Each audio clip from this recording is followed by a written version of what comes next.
Wassalam ala rasulillah wa ala alihi wa sahbihi ajma'in, amma ba'd.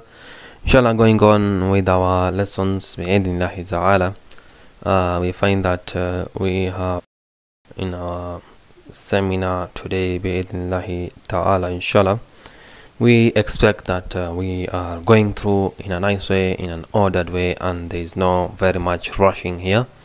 So now inshallah from 11 to 12 bi'idhnillahi ta'ala, inshallah we are going to go on now with part 9b. Inshallah, going on, you know that with part our 9 here we are lessons talking about the miracle of the Quran, and we find the part 9a we discussed about the introduction and example miracle that were given to prophets, and inshallah we were just touching upon the Quran as a miracle, and we found that we will not be able to finish within that time, and that's why bi'idhnillahi ta'ala we have extended, and we have taken the time now to go on right now so that we can finish up with this topic right now. So you can see that in PowerPoint here we are in that fourth slide, and here it has the topic is written in the Quran as a miracle, and we know that we have mentioned already what a miracle is, and now inshallah I want to go directly to this challenge. Now inshallah, before even I start, we have to mention the fact that what and why there is a challenge.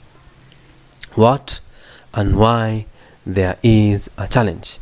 Because of the fact that many of the people, they think that, you know, when there is a challenge, then you find that the challenge, it is only defendable on the fact that this challenge, it is only for maybe, you know, why the challenge is there, you know. And we find that also this topic, the challenge, I think so we talked about in Tafseer lesson 21. If you go back in our YouTube channel and also in Mixcloud, you can find that we have that audio, and also we have the video in the YouTube. So that topic we mentioned about the challenge from Allah to mankind, or the challenge to the mankind from Allah.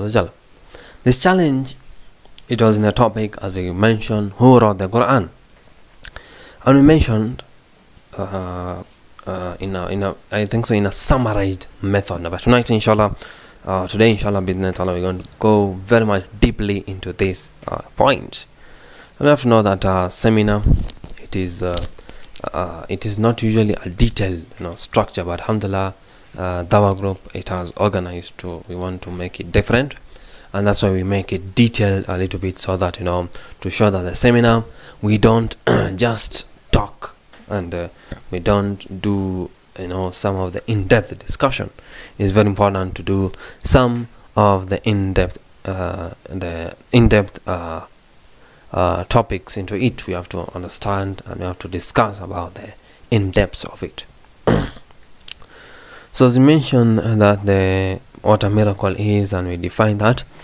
Now we have to know that the challenge that to reproduce that Quran, it was presented to the Arabs and the mankind in 3 stages. And now inshallah we want to start the first stage. You can see that in that PowerPoint. The first stage here, it is the whole Quran. Now this whole Quran, we find that in the Quran, Allah Azza Jal, He commanded the Prophet Sallallahu Alaihi Wasallam to challenge all of the creation to create a book of the stature of the Quran. To create a book of the stature of the Quran. That challenge, it is mentioned in the glorious Quran. If we go to Surah Al-Isra, so alhamdulillah, I can see that in the PowerPoint we have written here Q1788, and this is now where you find that this challenge is mentioned. Q17, it is Surah Al-Isra, chapter number 17 and verse number 88. And if you go to that surah, alhamdulillah, please, also very much important is that, you know, within your hand you should also have a Quran. This is very much important, so that also you can see what we are reciting here from the glorious Quran.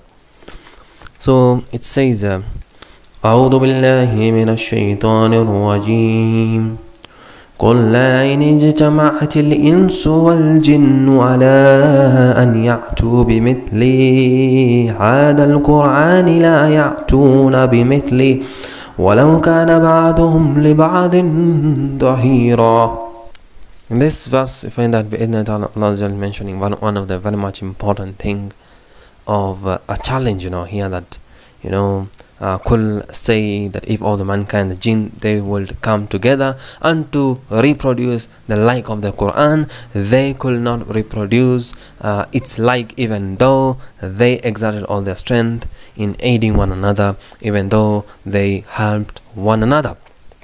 So Allah Azza Jal is mentioning here a very important thing, that even these people, they are given the challenge, and we have to know that a challenge, it is usually for two purposes here in the Quran. But also we find that when happens that when you see that there's a debate, and an example of a very famous debate and a very fantastic debate that I saw, it was between Anis Shuros versus Ahmad Didat, in about the fact about that is Jesus God. And it was a very interesting debate.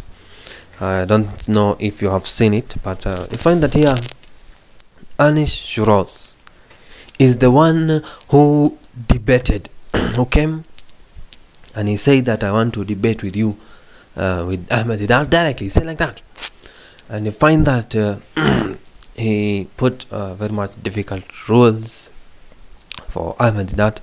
But alhamdulillah, you find that if you have seen that video clip, it was a very big one. I think so. It was for about 4 hours. It was very much nice. But alhamdulillah, you find that very much of the challenge that was given by this Anish Shirosh, who was a doctor himself, and together also being doctor, he was a professor now.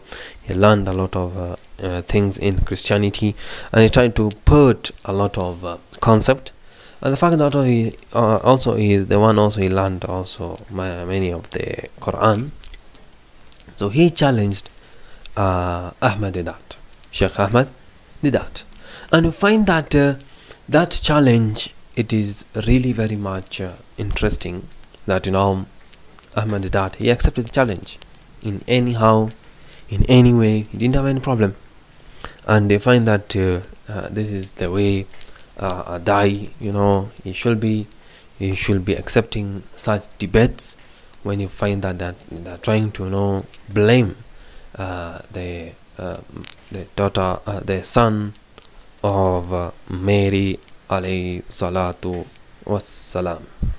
So it's very much important to find that Nabi Isa alayhi salatu wassalam is one of the prophet of Allah Jal, and is not God.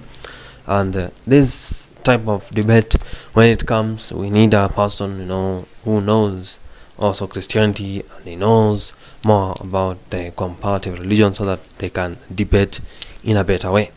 And that debate, it was nice one, alhamdulillah, shukrillah, because it was a challenge, you can see. Now here there's a challenge mentioned.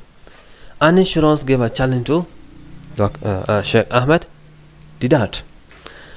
Now together here you can see that there's a challenge here mentioned in the Quran. What does the Quran say? The Quran, it is saying that Kul la in ijtama'til insu wal jinnu ala an ya'tu bimithli hadha al-Qur'an la ya'tuna bimithli walau kana ba'duhum li ba'din dhahira. A very important thing is mentioned here. That if all this mankind and the jinn, even all of this, they come together to produce the like of this Quran. The Quran, alhamdulillah, is a book, that they could not produce its like, even though they exerted all their strength in aiding one another. They put all their strength in aiding one another to create a book like the Quran. They will not be able to create such a book. They will not be able to create such a book. And that is what Allah is mentioning in the Quran. And this shows the fact that Allah is challenging the mankind to do what? To produce the like of this Quran. So that's the first challenge, alhamdulillah, we are mentioning here. And again, also we have to remember that the Quran, it gives challenges for two reasons. The Quran, it gives this type of challenge for two reasons. Alhamdulillah, first of the reason I've already talked about when I did in Tafseer lesson number 21. I talked about it. And what is that? I mentioned the fact that this challenge that was given by Allah, it is because of two reasons. One of the reasons is for the fact that the Quran, the author is Allah. That was the reason that why this challenge came. To show the fact that even if all the mankind they came to produce the like of this Quran, they could not produce it. Why? Because the author of this Quran is unique, and you all mankind, even if you come all together, you cannot be compared with the uniqueness of Allah, because Allah is very much superior, very much great. That's why I say Allahu Akbar. Very much important thing to mention here. And talking about that, also we find that Allah why He put this challenge is to show the miracle of this Quran, that even if all the people they came together to produce the like of this Quran, they cannot produce it, because the Quran in itself, it is unique, and it is a miraculous book from Allah Azza that was given to Prophet Muhammad sallallahu alaihi wasallam through Angel Jibreel alayhi salatu wasalam. So again, this shows us the fact that the challenge here to produce the like of this Quran, it is of two reasons. First is to show that the Quran, the author is Allah, and the Quran is a miraculous book from Allah that was given to Prophet Muhammad sallallahu alaihi wasallam. We got the if you go back to our PowerPoint, alhamdulillah, you'll find that the number 2 is the surahs. 10 surahs, sorry. 10 surahs. And what does that mean? That is what the next challenge it came. And Allah He make the challenge extensible now, and a little bit very much easier, by asking those who denied its divine origin to imitate even 10 surahs of the Quran, to imitate 10 surahs of Quran. And we can see that it is mentioned in Q1113 here in PowerPoint. I can see it, Q1113. That means in Surah Hud, chapter number 11, and the verse is number 13. So it says, أعوذ بالله من الشيطان الرجيم أم يقولون افتراه قل فأتوا بعشر سور مثله مفتريات وادعوا من استطعتم من دون الله إن كنتم صادقين. So this was inshallah, Allah is mentioning again a very much important point. And the point here is that or do they say that he has invented it? And here it's mentioning the fact that the time of that people they're saying that the Prophet Sallallahu is the one who invented it. And you find that Allah is saying that say O Muhammad Sallallahu to them that bring 10 invented surahs like it and call for help on whomever you can beside Allah if you are truthful. So Allah again is mentioning here the fact that this Quran, it is unique. Allah is giving you a challenge, that if you think that this Quran has been invented by a person or by Prophet Muhammad sallallahu alaihi wasallam, then Allah is giving you a challenge that bring just 10 surahs which are similar like it, and you can call anyone for help. You can call the jinn, the mankind for help. But it should be beside Allah if you are truthful. And you find that again this challenge it has not been able to complete. That time there were some of the people, they tried to create, they tried it, but you find that people they saw that they are trying to create something similar to the Quran, but it was not even similar to it. So you find that the fact that the Quran is unique, again this challenge it gives us the fact that again, two things here. The fact this Quran, the author is Allah Jalla, is not an invented one. It is not something that has been written by the Prophet Muhammad sallallahu alaihi wasallam, but it is from Allah Jalla, the origin. It is from Allah Azza wa Jal. And another thing is the fact that you find that this Quran is, again, it is truth. It is a truthful book, and in which you find that you can learn a lot of things which are very much important and beneficial for the people, for mankind, bi'idhnillahi ta'ala. Then we go to the last challenge that was mentioned. That is the final challenge. You can say that here mentioned is one surah, and one surah here, it is saying here that that there was a final challenge, and this was to produce just a single surah to match what is in the Quran. And we have to find that the shortest surah is which one? Which is the shortest surah? The shortest surah, it is Surah Al-Kawthar, yeah? And we find that the Surah Al-Kawthar it consists of just 3 verses. And where is this challenge being mentioned? As you can see in the PowerPoint, alhamdulillah, it is mentioned in Q2 23. That means it in Surah Baqarah, chapter number 2, and the verse number 23.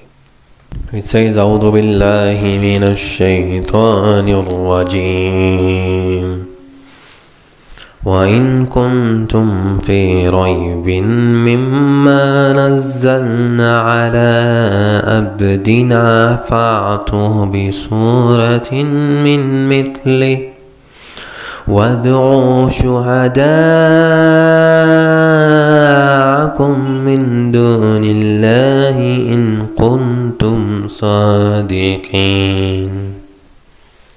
So in this very interesting verse of Surah Al-Baqarah, it mentioned the fact that, and if you all you are in doubt about what I have revealed to my servant, that is Muhammad sallallahu alaihi wasallam, bring just a single surah like it and call your witnesses besides Allah Jal if you are truthful. And again, find that this thing and these challenges, we find that they are not just empty words with no one caring to prove them wrong. And we find that Prophet Muhammad sallallahu alaihi wasallam called to Tawheed, that is monotheism, that is to worship Allah alone, and to the abolition of this idolatry, and to the what we call the banning of this idolatry in all of its form. And also another thing that the Prophet Muhammad ﷺ was to call people is to the equality of slaves and their masters, threatened the whole socio-economic framework of this Meccan society in general, and the position of the ruling Qurayshi tribe from which the Prophet ﷺ he came in particular. So again here we find that when we look at these challenges, and is very much important that the challenges that are being mentioned in the Quran, it is not just like that.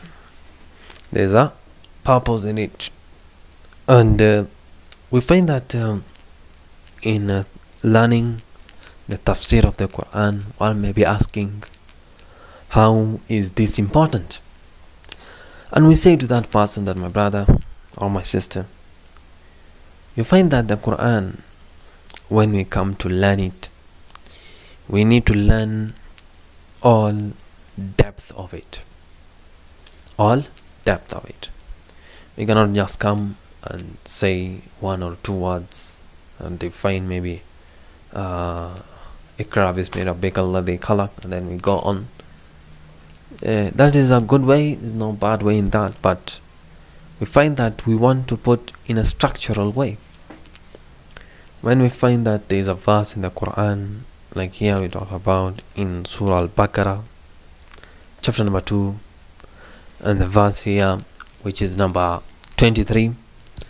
So you have to understand that why this verse was there. It was giving the Quraysh tribe a challenge, and you find that the people at that time also, they try to prove this wrong. They try to prove this Quran wrong, and because of the fact that why did they try to prove it wrong? Because of the fact that the people of that Quraysh tribe, we find that they were people who were worshipping idols, and they were associating partners with Allah Jal, and they say that the slaves, they don't have right with the master. That means now the slaves, sometimes they're not given money, and they are not freed. But you find that the Prophet when he came, he wanted to call them people, this Quraysh tribe, to a very important thing, which is now Tawheed. And Tawheed is something which is very much important in everyone's life. And I find in the Quran every time mention that we need to leave the shirk, we need to worship Allah Jalla alone.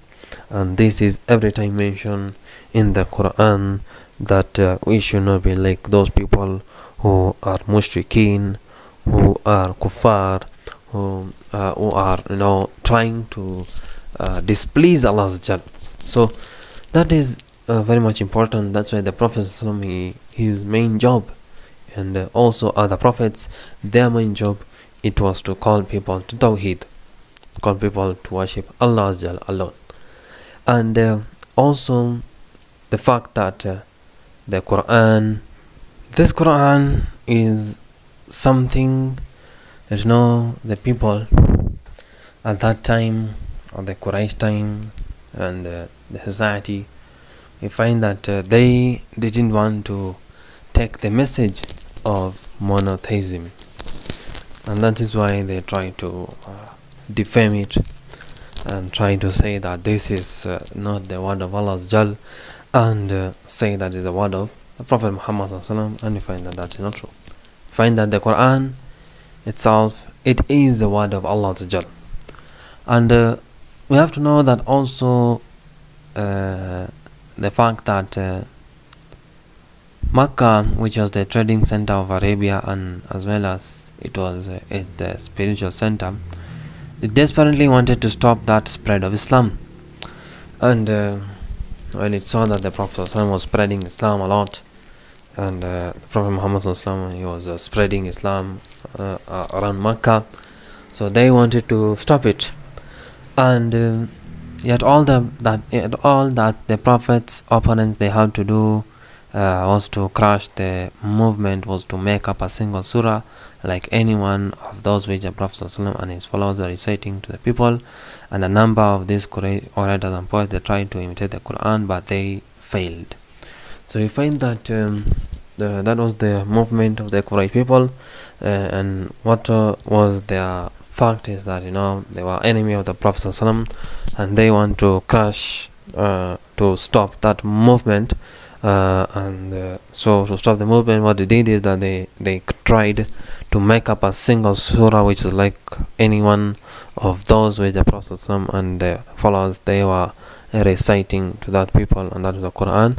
And you find that the number of these Quraysh orators, they tried all over and all over again, and even the poets, they tried to imitate the Quran, but you find that they failed, and they then resorted to offering him vast amount of wealth and the position of king over them, and the most noble and beautiful of the women, in exchange for his promise to stop inviting people to Islam. And we find that the Prophet ﷺ, he responded to them by reciting the first 13 verses of Surah Fussilat until they asked him to stop. And this one, it is collected by Al-Hakim and Al-Bayhaqi, and also Abu Ya'la and Ibn Hisham, and it was declared Hassan by Ibrahim al-Ali in Sahih as-Sirah an-Nabawiyah. So what were these first 13 verses of Surah Fussilat said to them? Surah Fussilat, it is in chapter number 41, and it started by saying Hamim Tanzilun Minar Rahmanir Rahim, Kitabun Fussilat Ayatuhu Qur'anan Arabiyan Liqawmin Ya'lamun. Hamim, and it goes on and says that this is a revelation from Allah, the most gracious, the most merciful, a book whereof you'll find that the verses are explained in detail, and it is in Arabic for the people who know. This Quran is in Arabic for the people who know. And then it goes on and mention that Bashiran wa Nadhiran fa'arada aktharuhum fahum la yasma'un, giving glad tidings of the paradise to the one who believes in Islam and fears Allah Azza, and warning of the punishment of the hellfire for those people who disbelieve, but most of them they turn away, so they hear it not. وَقَالُوا قُلُوبُنَا فِي أَقِينَةٍ مِمَّا تَدْعُونَا إِلَيْهِ وَفِي آذَانِنَا وَقْرٌ وَمِن بَيْنِنَا وَبَيْنِكَ حِجَابٌ فَأْمَلْ إِنَّنَا آمِلُونَ. And they say that our hearts, they are under coverings that is screened from that to which you invite to us, and in our ears is deafness, and between us and you is a screen. So walk you on your way, verily we are walking on our way. Kul innama ana basharun mithlukum yuha ilayya annama ilahukum ilahun wahidun fastaqimu ilayhi wastaghfiru wa wailun lil mushrikin. Say, O Muhammad that I am only a human being like you, and it is revealed to me that your God is Allah Jal, and is only one, and therefore take straight path to Him, and obedience to Him, and seek forgiveness of Him, and woe to those al-mushrikun. And then Allah Jal mentioned ahead that alladhina la yu'tuna az-zakata wa hum bil akhirati hum kafirun. Those who give not this zakat, and they are disbelievers in the hereafter. In ladina amanu wa amilu salihati lahum ajrun ghayru mamnun. Here it says that truly those who believe Allah Azza and in Islam, that is, and they do righteous good deeds, for them will be an endless reward that will never stop, that is now paradise.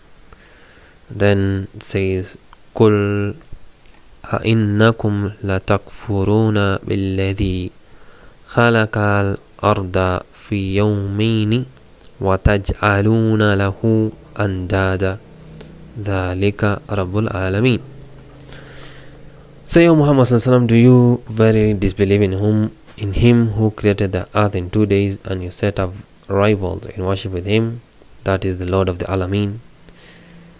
And then to mention that وَجَعَلَ فِيهَا رَوَاسِيَ مِنْ فَوْقِهَا وَبَرَكَ فِيهَا وَقَدَرَ فِيهَا أَقْوَاتَهَا فِي أَرْبَعَةِ أَيَّامٍ سَوَاءً لِلسَّائِلِينَ. He placed there in the earth firm mountains from above it, and He places it and measured therein His sustenance in 4 days equal for all those who ask about in creation. And ثُمَّ اسْتَوَى إِلَى سَمَاءِ وَهِيَ دُخَانٌ فَقَالَ لَهَا وَلِلْأَرْضِ ائْتِنَا يأتي طوعا أو كرها قالتا آتينا ذا طائعين. Then he rose over, that is istawa, towards the heaven when it was smoke, and said to it and to the earth, come both of you willingly or unwillingly, and they both said, we come willingly.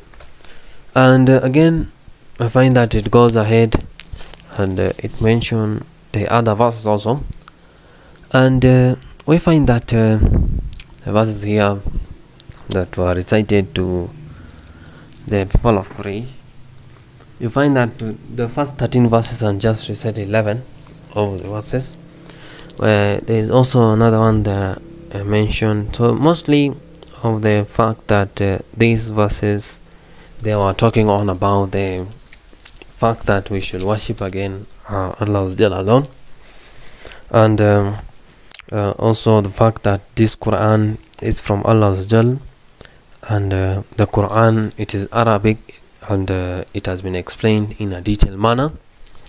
Also another thing, we find that it has been mentioned here, it is mentioned also about the fact that paradise is for which type of people and the hellfire is for which type of people. Also it mentioned the fact that Allah's mentioned here the fact that their hearts on those people, you find that when they hear the verse of the Quran, still they cannot have an effect into it, and this is because their heart they are screened from that to which you invite to us, and find also their ears, this deafness, and you find that between the righteous people and those type of disbelievers, there is a screen again. And also you find that also Allah mentioned the fact that the Prophet ﷺ is only a human being, and his work or his job is to convey the message and to teach people about Islam, the straight path, and also he taught to teach people the fact that we should ask Allah for forgiveness, and also we should obey Allah, and also the fact that we should not follow al-mushrikun, and also talked about the zakat here a little bit. Also he talked about again shirk, the fact that we should only not tawhid, sorry, we should believe in Allah alone, and also we should be doing righteous good deeds, and for them people they'll have paradise. And also you find that it mentioned again here the creation. Now it started now talk about the creation of the earth, which was done in 2 days, and you find that Allah is mentioning his greatness when he created the heaven and the earth. And also you find that when he mentioned that he created that he completed and he finished from that creation of the 7 heavens in 2 days, and he made in each heaven its affair, and also you find that he created for them the stars. Okay, so this is a surah which have been mentioned to the people, and also it has been mentioned about the fact that there is a torment that happened to the people of Ad and Thamud because of disbelieving in Allah. There was a punishment that was given to them. So you find that again the fact that this Surah Fussilat, the first 13 verses was said to those people, and they told Prophet Muhammad to stop. And you find that the Quraysh, they also resorted to torturing also their slaves and relatives who had embraced Islam in a vain attempt to cause them to revert to paganism. So this is also another torture that was given by the Quraysh people, and they gave this torture to those people who converted to Islam, whether they are relatives or you find that they were their slaves.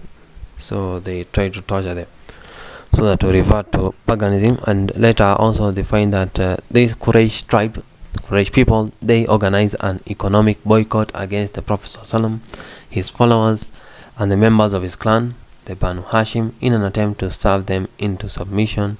But even this plan eventually failed, and finally they plotted to kill the Prophet ﷺ in his home by sending the armed young men from each of the clans of Quraysh in order that the guilt of his murder be shared, be shared by all the clans, making revenge by the Prophet's clan impossible. So this was what was done to the people who believed in Tawheed, to the people who they tried to follow the deen of Islam. They were tortured, they were tried to be killed in order to cause them to return back to paganism. But you find that their plan failed, and that's why they plotted to kill now the Prophet ﷺ. And also you find that plan also failed.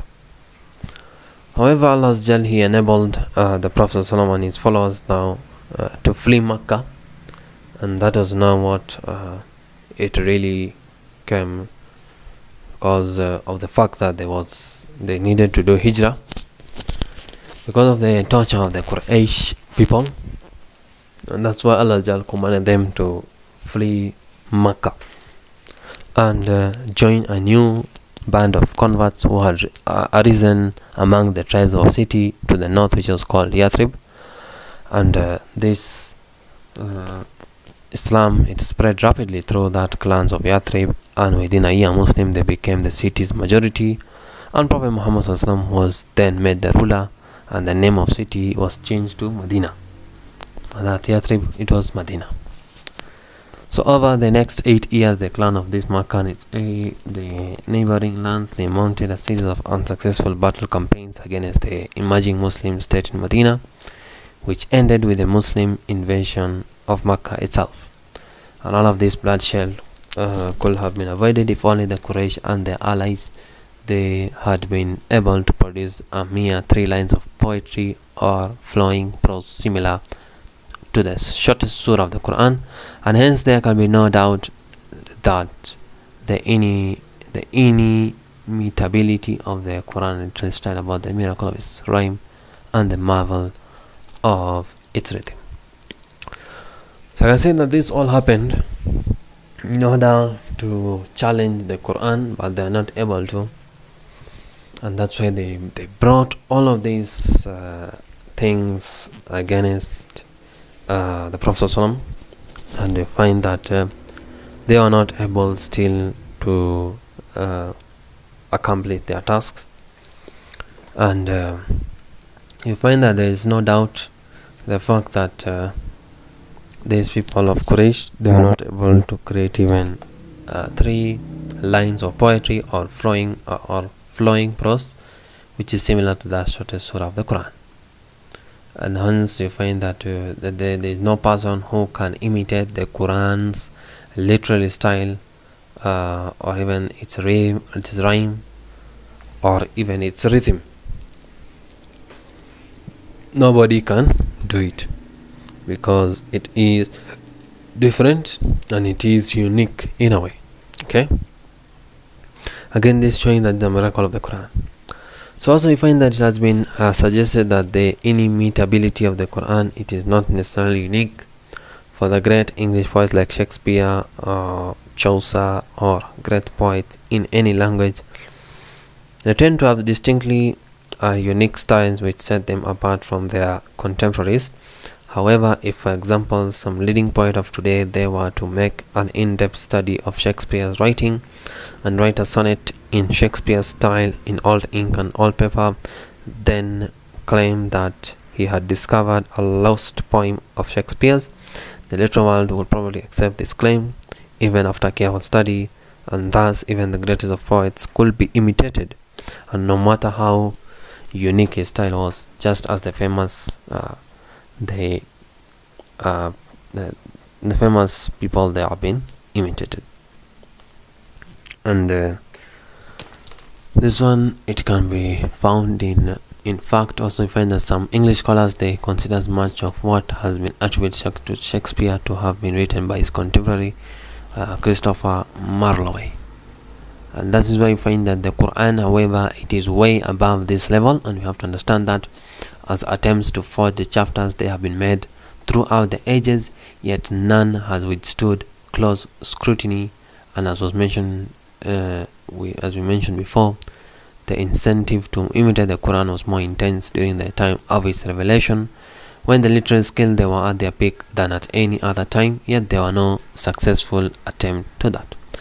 So you find that here we have mentioned many important things, and first of all I want to just mention the fact that the Quran, it has its style which is very much unique from any other book, and the fact that the Quran, it is unique in that way, it shows that no one can be able to imitate it in any way. And for the fact that it has different rhyme, it has different rhythm, and its way flowing prose is unique in any way, and when you recite it you find that it becomes again a different way, a different method, a different fantastic way that people that recite.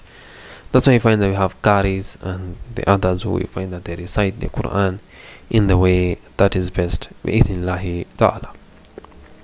Together with that also, you don't forget the fact that people they have tried to imitate the Quran.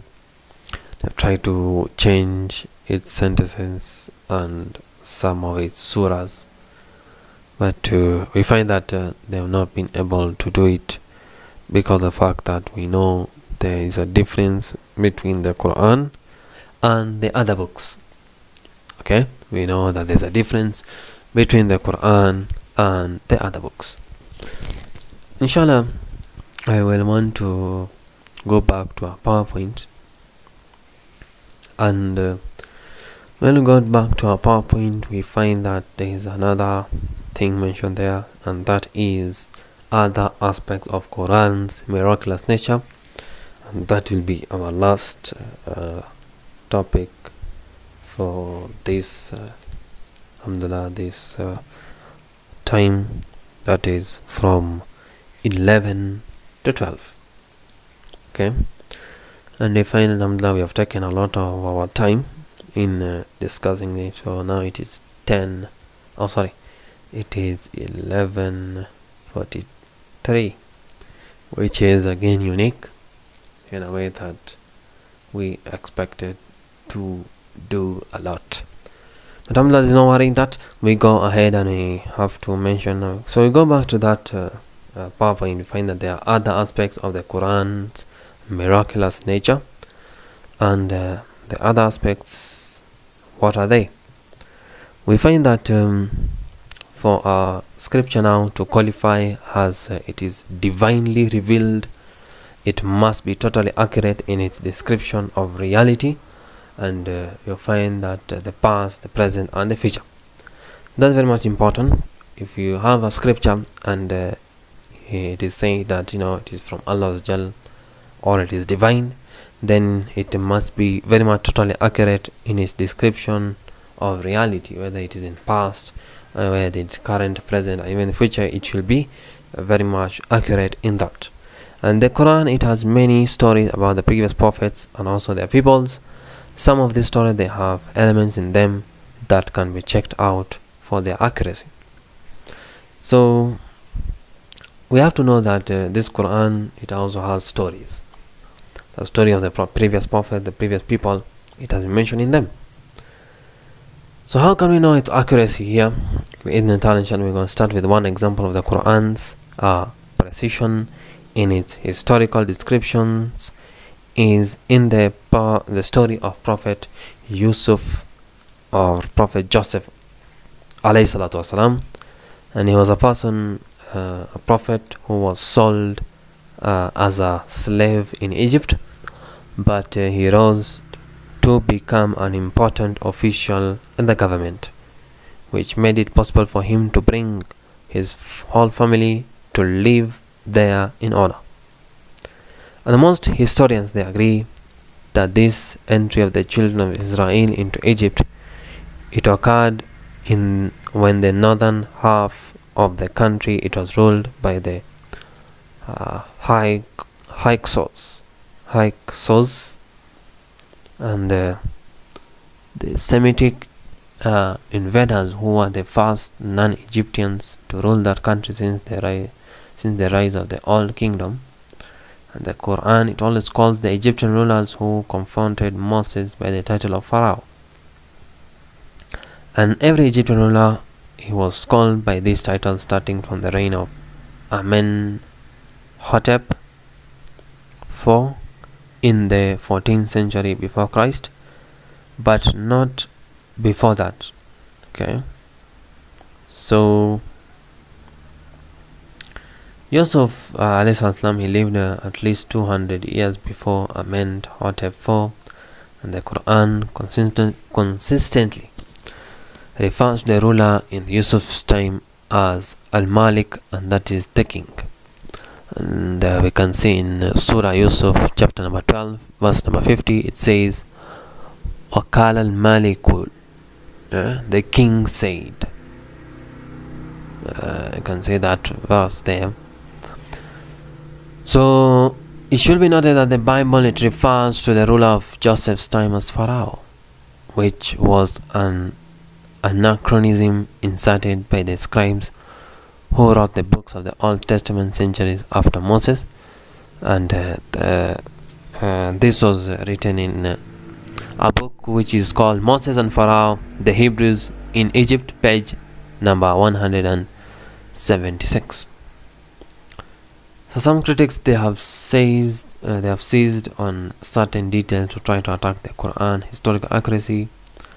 And before I go that, we find that this is one of the examples of a miraculous nature of the Quran. Here we mention of the fact that there is a historical description, as we are seeing the story of Prophet Yusuf alayhi salatu wasalam. And here we are talking about the fact that there was a king there, and this king, the Quran, as we know that there was a king, or there was an Egyptian ruler at the time of Moses alayhi salam, and he was given the title of Pharaoh.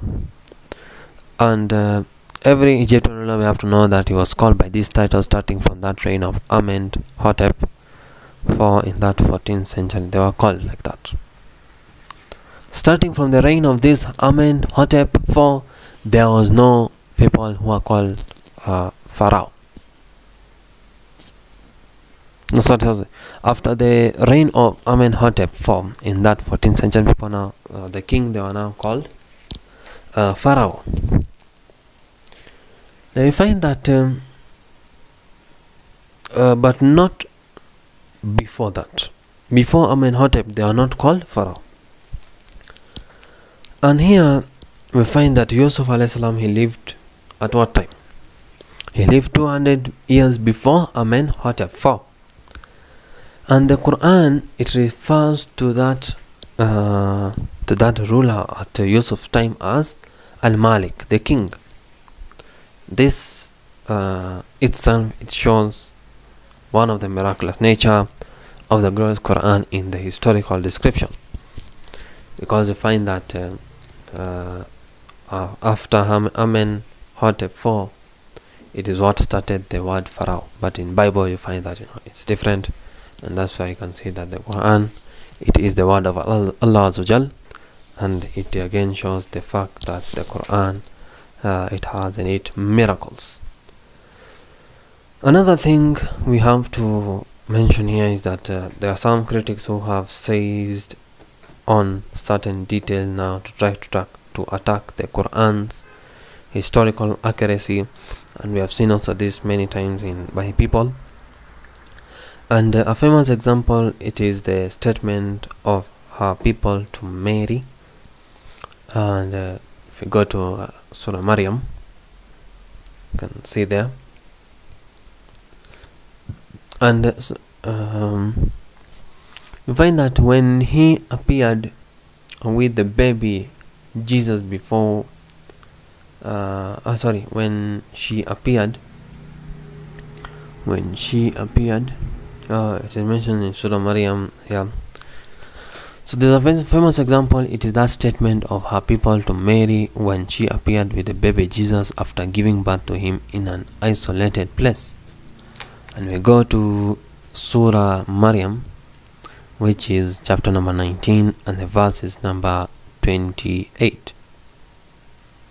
And they say, Ya Uqta Haruna. You can see, O sister of Aaron, Ma kana abukim ra'asaw'in wa ma kanat umuki baghiyah. O sister of Aaron, your father was not an evil man, nor was your mother a prostitute. So these critics now, they argue that that the author confused two. You have to know that this author, he had confused two historical figures, and that is Mary, the mother of Jesus, and Miriam, who was the sister of Aaron. And the confusion here, it is really a result of their ignorance about how the Arabs, they use their language, and the Quran refers to prophethood as the brother of Ad, as we can see in Surah Al-Kahf, chapter number 46, verse number 21. We say, وَاذْكُرْ أَخَا عَادٍ إِذْ أَنْذَرَ قَوْمَهُ بِالْأَحْقَافِ, and mention the brother of Ad when he warned his people among the sand dunes. So that is what we can say about the fact that the Arabs now, they refer to the tribes by the patriarch from whom they are descended, and the tribes of Ad, they are descended from a man who was named Ad, and Hud, he was not literally